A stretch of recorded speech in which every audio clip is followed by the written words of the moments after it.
వాస్తవాలు ఇప్పుడు కటువుగా ఉంటాయంటండి, కఠినంగా ఉంటాయంట. కూటమి ప్రభుత్వం ఏదైతే ఉందో ఆ కూటమి ప్రభుత్వం పరువు రోజు రోజుకి దిగజారిపోతుందా అని అనిపిస్తుంది.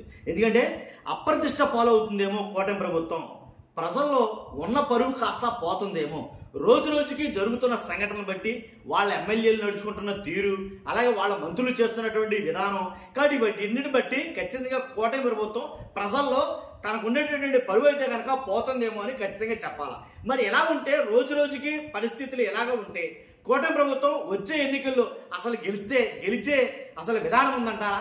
కాబట్టి ఎందుకంటే ఏ 4 సంవత్సరాల్లోనో ఏ 4.5 సంవత్సరాల్లోనో రావాల్సిన అపవాది సంవత్సరంన్నరకే వచ్చేసిందేమో వాళ్ళకి.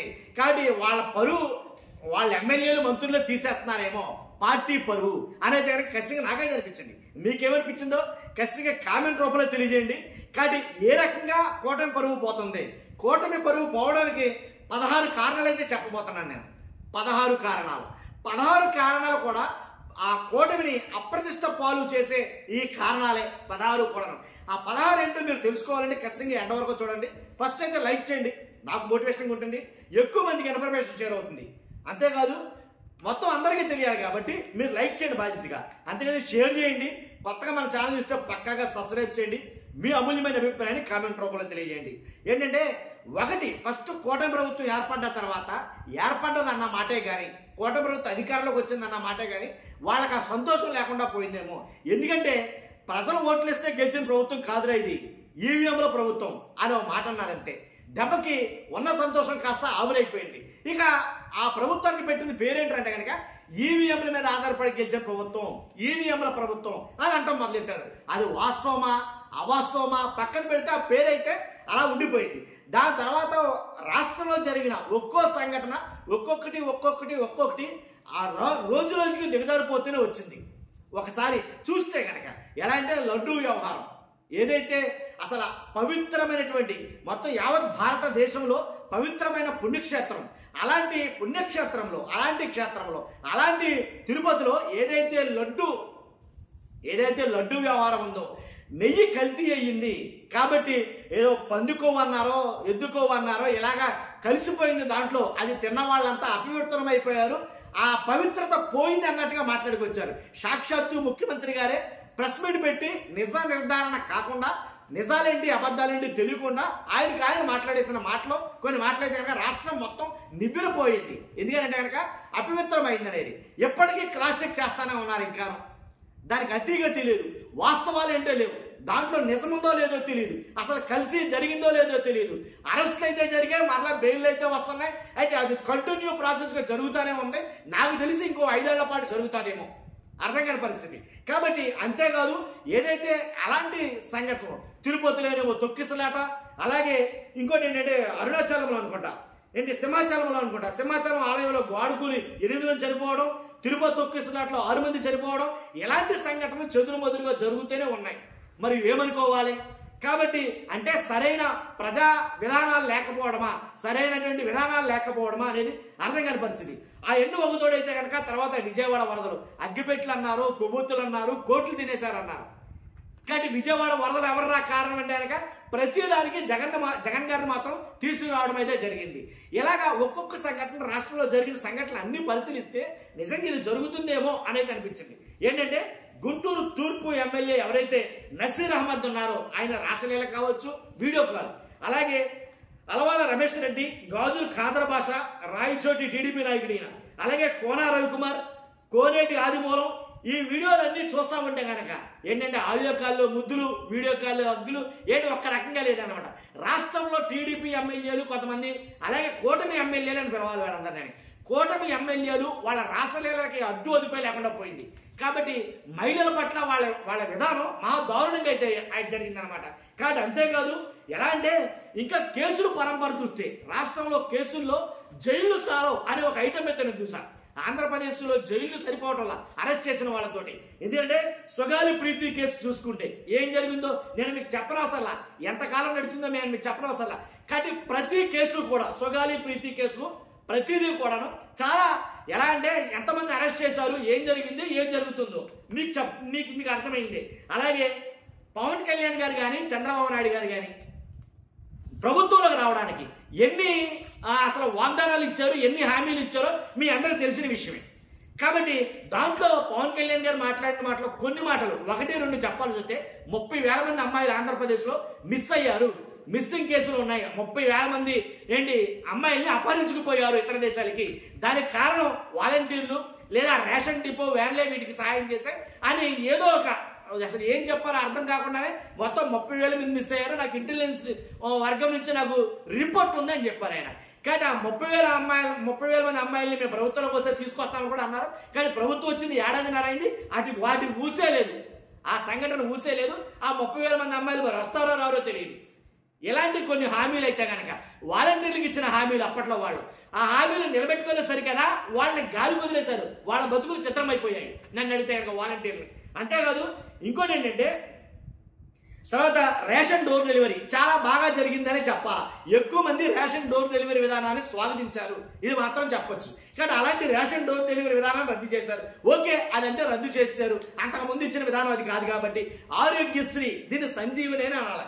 కానీ మన రాష్ట్రమే కాదు పొరుగు రాష్ట్రాలు కూడా ఆరోగ్యశ్రీని పాటిస్తున్నాయంటే అది ఎంత గొప్ప పథకమో తెలియాలి. కాబట్టి అలాంటి ఆరోగ్యశ్రీ జోబులో డబ్బులన్నా లేకపోయినా సరే తనకుండే ఆధార్ కార్డు పట్టినైతే ఎన్ని లక్షల రూపాయల వైద్యమైనా సరే ఉచితంగా చేయాల్సిందే, దాంట్లో ఎలాంటి డౌట్ లేదు. అలాంటి సంజీవులు అంటే ఆరోగ్యశ్రీని దాన్ని కూడా తొంగలో తొక్కేశారంటే దాన్ని బట్టి ప్రజల్లో దాని మీద ఎంత విరక్తి కలుగుతుందో, ఎంత వ్యతిరేకత ఏర్పడుతుందో అర్థం చేసుకోవచ్చు. ఈ సంఘటనలన్నీ ఒకదాని తర్వాత జరుగుతున్న తీరు చూస్తే చాలా వ్యతిరేకత అయినది ప్రభుత్వం మీద కలుగుతుంది, ప్రభుత్వ పెద్దల మీద కలుగుతుంది, అలాగే ఎవరైతే నాయకులు ఉన్నారో వాళ్ళ మీద కలుగుతుంది. కాబట్టి ఇప్పుడు కూటమి ఎమ్మెల్యేలు ఈ రకంగా ప్రవర్తిస్తూ ఉంటే వాళ్ళు ఏమనాలప్పుడు? కాబట్టి అది నేను చెప్పాలనుకుంది. కాబట్టి అంతేకాదు మెడికల్ కాలేజీలు రద్దు చేయడం జగన్మోహన్ రెడ్డి గారు ఇప్పుడు మంచి అనేది ఎవరు చేసినా దాన్ని స్వాగతించాలి అనే విధానం ఉన్నది. కాబట్టి జగన్మోహన్ రెడ్డి గారు చేశారా, చంద్రబాబు నాయుడు గారు చేశారా, పవన్ కళ్యాణ్ గారు చేశారా అన్నది కాదు. మంచి ఎవరు చేసినా సరే దాన్ని స్వాగతించాలి, దాన్ని ఆదరించాలి, దాన్ని ప్రోత్సహించాలి. కానీ అతను చేస్తే నాకు నచ్చదు, నేను దాన్ని ఉంచను, తుంచేస్తానంటే ఎంతవరకు సమంజసం? కాబట్టి మెడికల్ కాలేజీలు అంటే అబ్బాయి మాకు వద్దు, మాకు అవసరంలా, మేము కట్టుకోలేము, మేము వాటిని ఏర్పాటు చేసుకోలేము అని మెడికల్ కాలేజీలు రద్దు చేసిన సంఘటన యావత్ భారతదేశంలో ఎక్కడ జరగడమో ఆంధ్రప్రదేశ్లో జరిగింది. అంతేకాదు చూసాం మనం ప్రజాస్వామ్యం కూని అయిపోయేలాగా జడ్పీటీసీ ఉప ఎన్నికలు ఎలా జరిగాయో. కాబట్టి ప్రజల్లో వ్యతిరేకత పెరుగుతుందా పెరగదా? వెళ్ళి అడగండి, పులివెందులు కానీ ఒంటిమిట్ట కానీ వీళ్ళు అడిగితే చెప్తారా. కాబట్టి మీరు వేసారా ఓట్లు అంటే మేము ఓట్లు వేయలేదు అంటున్నారు. మరి పోలైన ఓట్లు ఎక్కడి అంటే వాళ్ళే గుంజుకున్నారన్నారు. ఇదా ప్రజాస్వామ్యం? ఉందా ప్రజాస్వామ్యం? కాబట్టి వ్యతిరేకత వస్తుందా రాదా ప్రజల్లో? కాబట్టి 2029 ఎన్నికలు జరిగితే మరి కూటమి ప్రభుత్వం అధికారంలోకి వస్తుందా? మరి అప్రతిష్ట పాలవుతుందా లేదా ప్రభుత్వం? పరువు దిగజారిపోతుందా లేదా? కాబట్టి అంతేకాదు ఇసుక ఇక దోపిడీలు చూస్తే కనుక ఇసుక దోపిడీ, మైనింగ్ దోపిడీ, లిక్కర్ మాఫియా, శాండ్ మాఫియా ఇలా 1-2 కాదు మొత్తం అన్ని కూడా బరి తెగించి మరీ కొంతమంది ఎమ్మెల్యేలు చేస్తారో ఆ విషయాన్ని నిర్మోహమాటంగా పబ్లిక్ గానే సర్వేల రూపంలో చంద్రబాబు నాయుడు గారి టేబుల్ మీదకైతే వచ్చాయి. పిలవడం వాళ్ళని ఏమయ్యా ఏంటి నువ్వు చేస్తున్న పని ఎమ్మెల్యేలు మందలించడం, పిలవడం ఏమయ్యా ఏంటి నువ్వు చేస్తున్న మా పనిని మందలించడం. ఎంతమంది నేను మందలిస్తారు? అలాగా ఎంతమంది గారి క్లాసులు తీసుకుంటారు? క్లాసులు తీసుకోవడానికి ఎల్కేజీ యూకేజీ ఎమ్మెల్యేలు. కానీ వాళ్ళ ఎమ్మెల్యేలు మంత్రులు వాళ్ళు తినడం మొదలు పెడితే అది మొత్తం అక్కడ ఉన్నదంతా ఆరిపోయేదాకా వాళ్ళు వదిలిపెట్టాయి. కానీ ఆ రకంగా అయితే కనుక మొత్తం భోజనం చేసేస్తారని చెప్పాలా ఇసుకలో. కాబట్టి 1-2 కాదు. అలాగే మైనింగ్ కానీ లెక్కలు అయితే కనుక సిండికేట్ ఏర్పడి ఖచ్చితంగా నా నియోజకవర్గంలో ఖచ్చితంగా నాకంటూ ఇన్ని షాపులు కావాలి, ఇది నాది అని ఒక సిండికేట్కి ఏర్పడి ఎమ్మెల్యేలంతా సిండికేట్కి ఏర్పడి లెక్కర్ సిండికేట్ మనం పక్కన పెడితే కనుక ఏంటి నా వాటా ఇంత, నీ వాటా ఇంత, నాకెంత నీకెంత అనేది లెక్కర్లో ఎవరికైనా దోచుంది వాళ్ళు ఏర్పాటు చేసుకున్నారన్నమాట. వాస్తవమా కాదా? మరి ప్రజలందరూ నిశ్చితంగా పరిశీలించలేదా?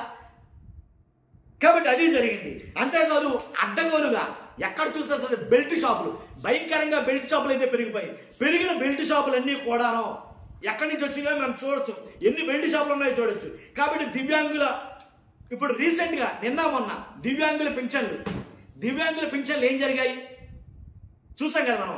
ఆ దివ్యాంగుల పెన్షన్లో వాళ్ళు తీసేయడం ఏంటంటే మరి అన్యాయంగా పోతాయి. ఇప్పుడు పెన్షన్లు అంటే అనర్హులైతే కనుక తీసేయచ్చు, అర్హులైన పెన్షన్దారులు కూడా తీసేయడంతో వాళ్ళు రోడ్డు ఎక్కారు. ఎంపీడీఓ, ఎండిఓ ఇలాంటి ఆఫీసుల చుట్టూ వాళ్ళందరూ నిరసనలు ర్యాలీలు చేస్తున్నారు, రోడ్డు ఎక్కి పెట్రోల్ పోసుకుంటున్నారు దివ్యాంగులు. పుట్టు దివ్యాంగులు మనం మార్పచ్చు. వాళ్ళు ఎవరైనా మనం చూస్తే చెప్పొచ్చు, వాళ్ళ పెన్షన్లు తీయటం ఏంట్రా బాబు, వాళ్ళ పింఛన్ల రద్దు చేయడం, ఇలా లక్షల మందికి నోటీసులు అయితే వెళ్ళాయట. ఏం జరుగుతుంది రాష్ట్రంలో? కాబట్టి ఉన్నట్ట పోయినట్ట. అంతేకాదు ఏంటి, ఎలక్షన్కి ముందు ఏదైతే జరిగిందో వాటిని దృష్టిలో పెట్టుకుని అధికారంలోకి రాగానే అక్రమ అరెస్టులు, ఇది ఒక ఎత్తండి నిజంగా.